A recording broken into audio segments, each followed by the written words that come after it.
Hey guys, it's James here again.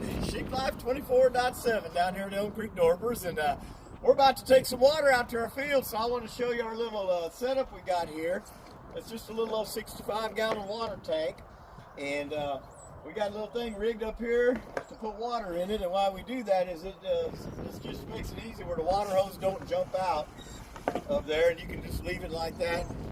Sometimes I'll set a timer because I know about how long it takes to fill it all the way up. But all we did is we took this little cart we made out of it's underneath there. It's just a plastic, well, I can't show you, but anyway, it's just one of those plastic 65-gallon tanks like you can get at Tractor Supply. And the little cart we made out of an old broken down lawnmower. We cut all the stuff off of it and we made like a little trailer out of it and then strapped it down with a couple of ratchet straps to hold it in place. And then we got stuff to keep all our little utensils. We use this to clean if it gets leaves in the tank sometimes. We got our brush here. Then we got a valve here just to turn it on and off. But all we did was put a little hitch on it. We made on that lawnmower trailer, we made a little hitch and hook it behind our mule. And then we can take the water out to where places in the back that we don't have any running water at. We actually got another setup we're going to be putting together pretty soon, which holds a whole lot more water, and we're going to have it on a little bigger trailer, but we haven't had a chance to put it together yet. But anyway, I'm going to fill this up, and we'll be coming back to here in just a minute. We'll head out to the pasture then, and I'll show you what we do when we get down there. All right, guys, well, we got it filled up now. So I'm going to take this out of here and put the lid back on, and we're going to be heading out to the field to put this water out. I was going to say, too, on this here, people probably wondering what in the world is this on here for. Well, we put this on here because it's a clear colored tank, kind of light colored. Well, what happens when we're down in Texas, so obviously it gets hot out here, a lot of sunlight, and what happens inside that, when you have that water in there, that algae grows in there. When that sunlight hits it through there, it just gets to be a mess. It's all green on the inside. It's really hard to clean out then.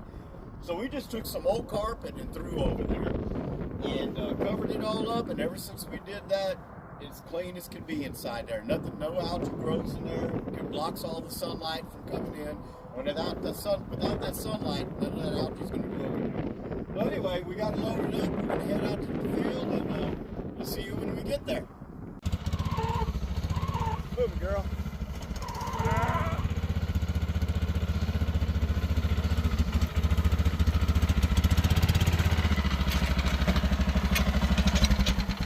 Hey, well, we made it out to the field.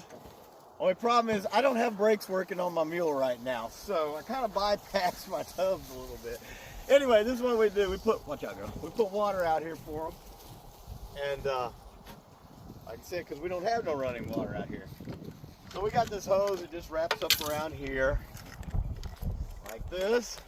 Makes it easy. We just put it on here, hook that up. Got a valve here, turn it on. Then what we do, we open this up a little bit so there ain't no vacuum on it. As you can tell, they just came in here and they're kind of thirsty this morning because we're just now getting out here with the water. So we're going to fill them up. Hopefully we got enough. We got 65 gallons here. Like I said, we may have to go back and make another trip, and that's why we need to get our other tank put together. It's about a 300-gallon tank. It'll be on a bigger trailer, obviously. And then we can make one trip to all our fields, because sometimes we run more than one field. And it just depends on where we've got them, that week. And right now we've got a few out in different fields that don't have running water. So it's kind of a lot of work when you have to fill them up at 65 gallons a time.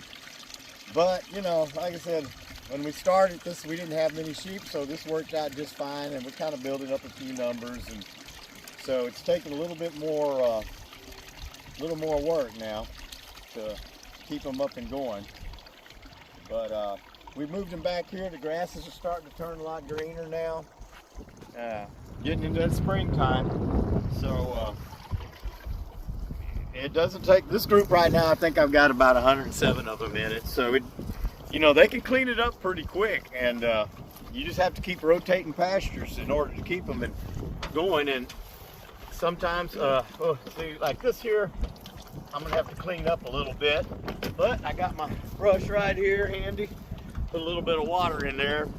I just picked this tub up and I didn't realize we were using it for hay or something else, so it's kind of nasty in quick rinse on it.